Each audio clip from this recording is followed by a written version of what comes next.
wabarakatuh. Selamat pagi semuanya. Apa kabarnya hari ini? Masih semangat ya kita belajarnya hari ini? Nah, sebelum belajar, marilah kita bersama-sama berdoa. Berdoa menurut agama dan kepercayaan masing-masing. Berdoa dimulai. Berdoa selesai. Nah, hari ini kita akan belajar materi kelas 5 tema 1, subtema 3, pembelajaran 3 mengenai lingkungan dan manfaatnya. Adapun tujuan pembelajaran kita hari ini yaitu yang pertama, mengetahui sumber daya laut, membuat laporan clipping, menemukan ide pokok dari tiap paragraf, dan menuliskan perilaku sesuai sila-sila Pancasila. Nah, hari ini kita masuk pada pembelajaran ketiga. Perhatikan gambar berikut ini dengan saksama. Lani sangat kagum dengan potensi alam yang ada di wilayah Madura, mulai dari bahan tambang, hasil hutan, sampai dengan hasil pertanian dan hasil lautnya. Semua itu bisa dimanfaatkan dengan sebaik-baiknya untuk meningkatkan taraf kehidupan masyarakat. Pulau Madura masuk dalam Provinsi Jawa Timur. Meskipun demikian, secara geografis Pulau Madura terpisah dengan kabupaten-kabupaten lain di Jawa Timur. Madura merupakan pulau tersendiri yang terpisah dengan Pulau Jawa. Untuk mencapai Pulau Madura harus melewati Selat Madura. Dengan demikian, untuk mencapai Pulau Madura bisa melalui perjalanan darat.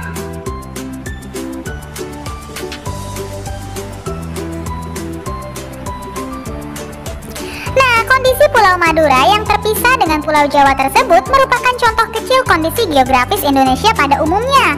Indonesia merupakan negara maritim dan kepulauan terbesar di dunia. Hampir 2/3 wilayahnya merupakan lautan. Antara pulau satu dengan pulau yang lain disatukan oleh laut. Meskipun demikian, bukanlah menjadi penghalang bagi setiap suku bangsa di Indonesia untuk saling berhubungan dengan suku-suku bangsa lainnya. Sekarang ayo mengamati. Kondisi geografis Indonesia sebagai negara maritim dan kepulauan menyimpan potensi yang besar dalam berbagai bidang, seperti di bidang ekonomi, sosial, budaya, dan transportasi.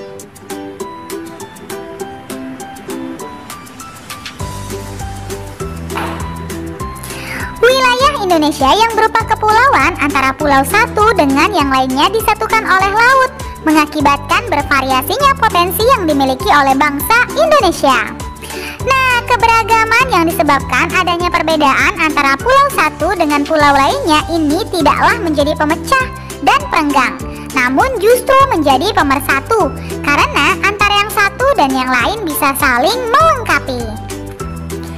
Nah, sekarang coba kalian perhatikanlah peta Indonesia berikut ini.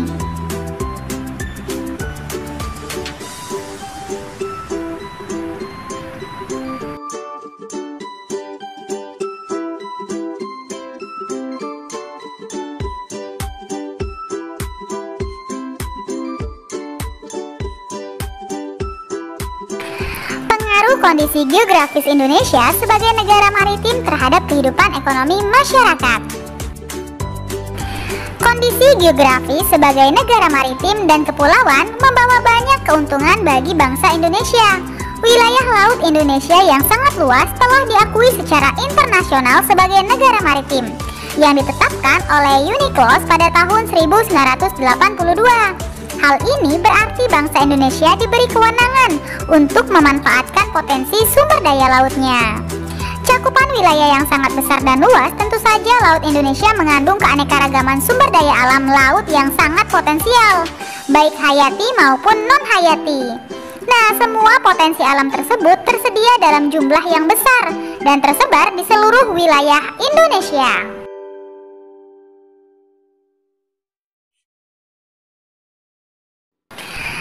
Besarnya peluang ekonomi dari pemanfaatan potensi sumber daya laut yang sedemikian besar ini tentunya dapat memberikan kontribusi bagi kehidupan ekonomi masyarakat Indonesia, hingga pada akhirnya juga akan memberikan kontribusi bagi kesejahteraan bangsa.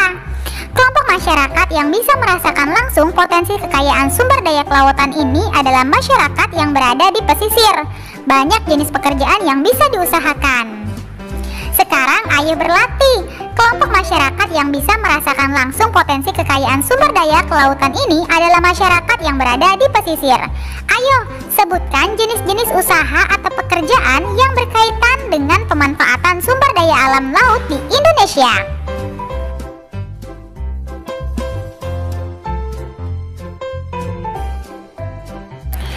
Jenis pekerjaan yang berkaitan dengan pemanfaatan sumber daya laut. Ada nelayan, pertambangan minyak lepas pantai, berbagai sektor usaha wisata, pelayaran, dan berbagai sektor usaha di pelabuhan. Nah, sekarang ayo mengamati pengaruh kondisi geografis Indonesia sebagai negara maritim terhadap kehidupan sosial masyarakat.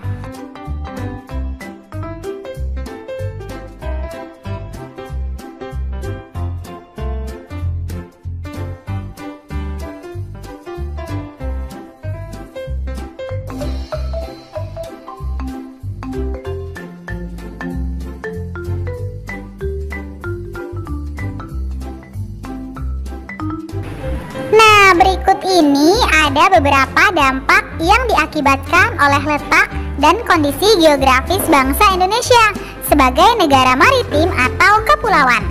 Yang pertama, komunikasi dan interaksi antar penduduk menjadi lebih mudah, baik antara warga Indonesia maupun orang Indonesia dengan warga asing. Hal ini didukung adanya kemajuan teknologi di bidang pelayaran antar pulau dan antar negara. Lalu yang kedua, terjadinya pembaruan, pencampuran, dan peleburan nilai-nilai antar pulau dan antar negara. Yang ketiga, munculnya perkampungan-perkampungan etnis tertentu seperti Pecinan dan Kampung Arab. Yang keempat, terjadinya perubahan perilaku masyarakat karena pengaruh masuknya pola dan nilai perilaku dari pulau atau daerah maupun negara lain. Lalu terjadinya perpindahan ilmu pengetahuan dan teknologi. Sekarang ayo menulis. Ada dampak positif, tentunya juga ada dampak negatifnya. Coba ceritakan berbagai dampak yang timbul sebagai akibat dari letak dan kondisi geografis Indonesia sebagai maritim dan kepulauan. Nah, dampak positifnya memiliki keberagaman potensial alam dan hasilnya, memiliki keberagaman dan kebudayaan, memiliki keberagaman sumber daya manusia. Untuk dampak negatifnya, silakan kalian tanyakan kepada orang tuamu masing-masing. Sekarang ayo berkreasi. Kumpulkan gambar-gambar yang sesuai yang bisa kamu dapatkan melalui surat kabar, majalah, buku, atau internet. Berilah penjelasan singkat dari setiap gambar yang kamu kumpulkan. Susunlah gambar-gambar yang telah kamu kumpulkan menjadi sebuah buku.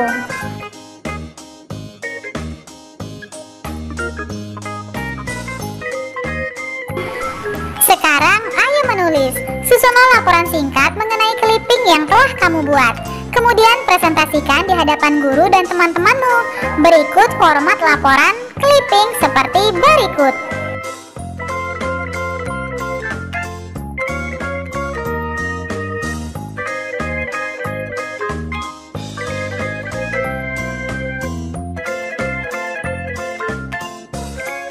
Nah, bangsa Indonesia dikenal sebagai bangsa maritim sejak zaman dahulu, bahkan sempat mencapai kejayaan pada masa kerajaan Sriwijaya dan Majapahit. Sekarang ayo membaca. Judulnya Kejayaan Bahari Masa Lalu oleh Dr. Y. Paunganon, SSI, MSI.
Lalu tentukan ide pokok dari masing-masing paragraf bacaan di atas ya.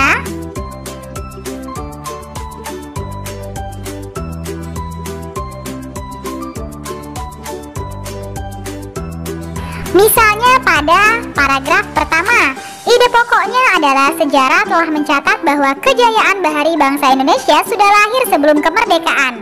Paragraf kedua, penemuan ini menggambarkan bahwa nenek moyang bangsa kita telah melakukan hubungan dengan bangsa lain yang tentunya menggunakan kapal-kapal layar. Paragraf ketiga, Kerajaan Sriwijaya bahkan memiliki armada laut yang besar dan kuat. Paragraf keempat, Kerajaan Mataram kuno di Jawa Tengah mampu membangun Candi Borobudur. Pada paragraf kelima, Kerajaan Singosari di bawah kepemimpinan Raja Kertanegara pun juga memiliki armada kapal dagang yang mampu mengadakan hubungan-hubungan dagang lintas laut. Paragraf keenam, pada masa itulah Raden Wijaya mendirikan Kerajaan Majapahit. Nah, untuk paragraf selanjutnya silakan kalian diskusikan bersama orang tuamu, lalu tulislah di bukumu masing-masing. Keberagaman yang disebabkan adanya perbedaan antara pulau satu dengan pulau yang lainnya tidaklah menjadi pemecah dan perenggang, namun justru menjadi pemersatu karena antara yang satu dengan yang lain bisa saling melengkapi.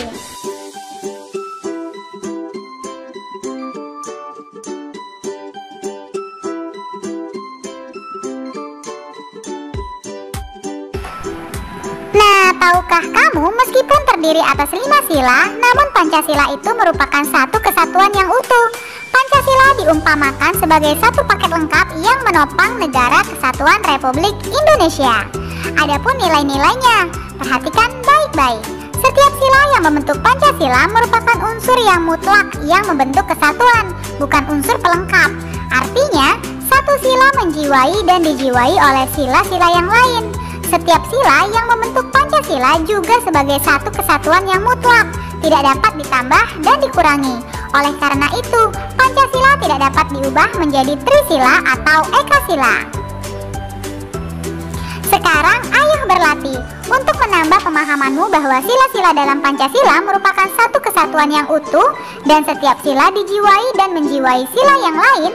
Coba sebutkan contoh-contoh perilaku berikut mencerminkan sila-sila apa saja. Satu contoh perilaku bisa mencerminkan satu sila, 2 sila, atau lebih.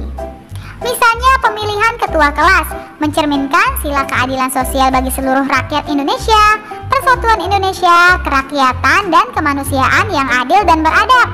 Lalu ada perayaan Hari Besar Keagamaan mencerminkan sila ketuhanan yang Maha Esa, kemanusiaan yang adil dan beradab, persatuan Indonesia, dan keadilan sosial bagi seluruh rakyat Indonesia. Nah, untuk kegiatan yang lainnya coba kalian tuliskan mencerminkan sila berapa saja ya. Tulislah di bukumu masing-masing. Pancasila menjadi pandangan hidup bangsa Indonesia. Maka dari itu, perilaku dan sikap masyarakatnya haruslah mencerminkan nilai-nilai luhur Pancasila. Seperti berikut ini.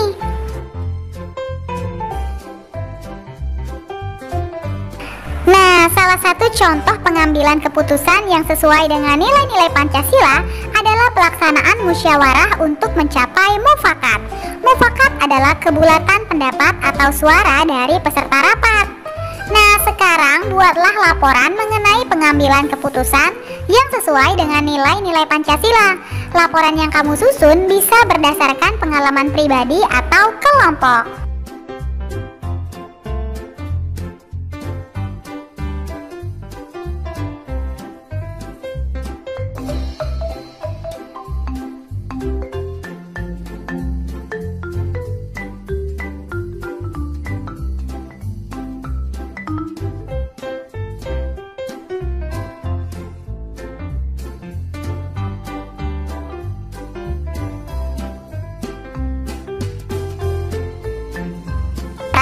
Ayo renungkan, dengan mempelajari letak geografis dan kondisi geografis Indonesia sebagai negara maritim, kita akan bangga dan bersyukur menjadi warga negara Indonesia. Namun juga perlu diingat bahwa dengan kondisi tersebut akan banyak terjadi penyerapan, pertukaran, peleburan, pencampuran, dan pembauran nilai dan budaya dari daerah atau negara lain. Oleh karena itu, kita harus pandai-pandai memilih dan memilah nilai dan budaya dari daerah atau negara lain. Bagaimanakah sikapmu terhadap masuknya nilai atau budaya dari daerah negara lain? Tuliskan pada tempat yang telah tersedia. Untuk kerjasama dengan orang tua, mintalah pendapat orang tuamu mengenai perilaku-perilaku orang-orang di wilayah tempat tinggalmu. Adakah perilaku mereka yang sesuai dengan nilai-nilai yang terkandung dalam Sila Pancasila? Terima kasih, kalian sudah dapat menyelesaikan materi hari ini dengan baik. Kamu memang anak pintar. Ayah bunda, terima kasih ya sudah mendampingi Ananda hari ini. Semoga Ananda memahami materi pembelajaran hari ini dengan baik. Jangan lupa untuk membereskan perlengkapan belajar dan berterima kasih kepada orang tua, serta berdoa setelah belajar. Terima kasih, sampai bertemu di materi selanjutnya. Dadah, wassalamualaikum warahmatullahi wabarakatuh.